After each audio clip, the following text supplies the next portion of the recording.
Hi there, this is Rick Chisholm. Hey, you might have seen me on Sky News recently on Some Money. I was asked about why most startups fail in Australia. And there's many reasons for that. In fact, I gave 5 reasons only, closely followed by a 6th, which is not on the list there, which is around staffing. But, you know, most businesses don't fail because they have a poor quality product or, you know, pretty ordinary service. It's usually due to a bunch of other things. And in particular, one of them is to do with the experience of the business owner. In fact, it's about 76% on average, more than 3/4, right? So there are many other reasons, of course. And a primary reason is because of a lack of a sales ability.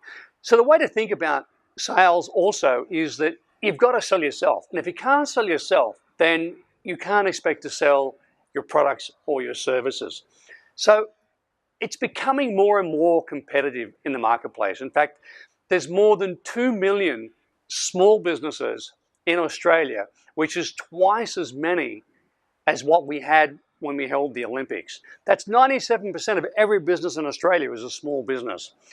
And here's the thing, when I talk about becoming investable, I don't just mean the business or the idea or the product. I'm talking about the business owner.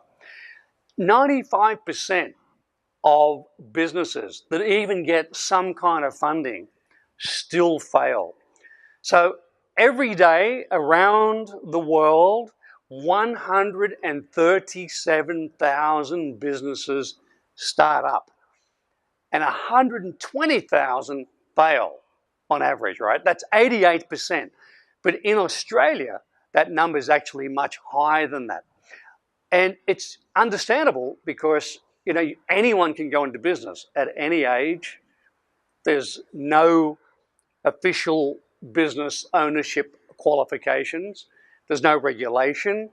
Bankruptcies are on the rise. There was a report in the Telegraph on the 5th of November last year, that's 2017, where it said that more than 60% of every young person now wants to be a business owner, wants to be an entrepreneur.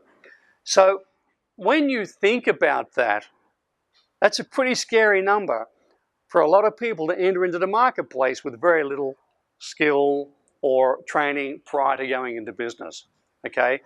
We all know the guy who's armed with the laptop, a couple of dudes get together, and it's the big dream of deciding to take on the world and disrupt and innovate their way to success. And in no time at all, their fancy app or their software or their idea ends up becoming a money printing factory. But it's hardly ever like that. In fact, venture capitalists, VCs, they know that 15 out of every 20 on average business that they put money into is going to fail.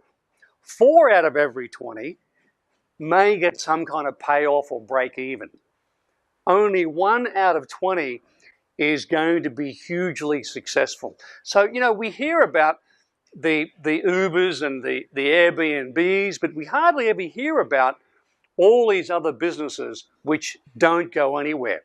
And that's only counting the VC-funded businesses. That's not including most of the other businesses, which of course never make it past the hobby stage. So look, as I said, I thought I'd make a bunch of videos over the next few days around different topics, further to my interview on Sky News, and go through all those different areas. And hopefully what we'll do is we'll help you beat the odds.